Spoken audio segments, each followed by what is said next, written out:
বাহ, এই পিসটা তো বড় আছে। তুই এই ছোট পিসটা নে না, তুই তো শাকসবজি দিয়ে ভাত খেয়ে নিস, কিন্তু আমার বৌমা তো পারে না। আর চিকেন নেই? ওর জন্য বড় পিসটা রাখ। ও, আমি ভাবলাম যে আরো আছে। ঠিক আছে মা, ওর জন্যই থাক। তুই এইটা নে না। না মা, থাক না, ও খাবে। না না।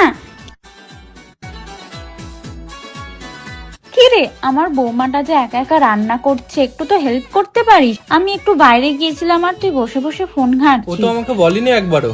বলতে হবে? তোর আব্বা এই বয়সেও আমাকে কত সাহায্য ঠিক করে। আছে মা, আমি আজকে সব করে দিচ্ছি। আমি একাই সব করে দেবো। আমাকে দাও তুমি, আমি রান্নাটা করে দিচ্ছি।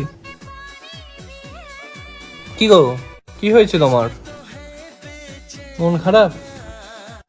আরে এইসব ছোটখাটো ব্যাপারে মন খারাপ করতে নেই। বন্ধুদের সাথে বেরোচ্ছি, ফেরার সময় তোমার জন্য চকলেট আনবো। কিরে, হ্যাঁ বলো। কোথায় যাচ্ছিস? ওর মন খারাপ, ওর মন ভালো না করে তুই বন্ধুদের সাথে বের হবি? যা, ওকে নিয়ে একটু ঘুরে আয়, ওর মন ভালো হবে। ঠিক আছে চলো, আমরা একটু বেরিয়ে আসি। শরীরটা যে এখন ওর খারাপ। মা, কি?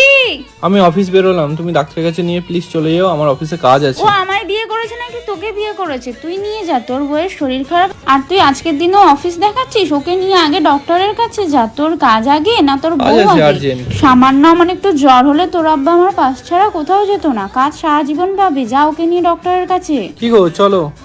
রাতে কি খাবি? তুই যা বলবি আমি সেটাই বানাবো। হ্যাঁ হ্যাঁ মা, তুমি সারাক্ষণ ওকেই কোল জুড়ে নিয়ে থাকো, আর আমাকে তো ভালোই বাসো না। তুই আমার ছেলে বাবা, তোর জায়গা কেউ নিতে পারবে না। তেমনিও আমার বৌমা সব ছেড়ে আমাদের কাছে এসেছে। ওকে ভালো না বাসলে ও আমাদের আপন ভাববে কি করে? ওকে ভালোবাসা দিয়ে তো আগলে রাখতে হবে। আর আমি মা, আমি আমার বৌমাকে ভালো রাখলে, ভালোবাসলে তুইও ভালো থাকবি, তুই শান্তিতে থাকবি। পৃথিবীর সব শাশুড়ি যদি এটা বুঝতো তাহলে আর কোনো ছেলের ঘর ভাঙতো না।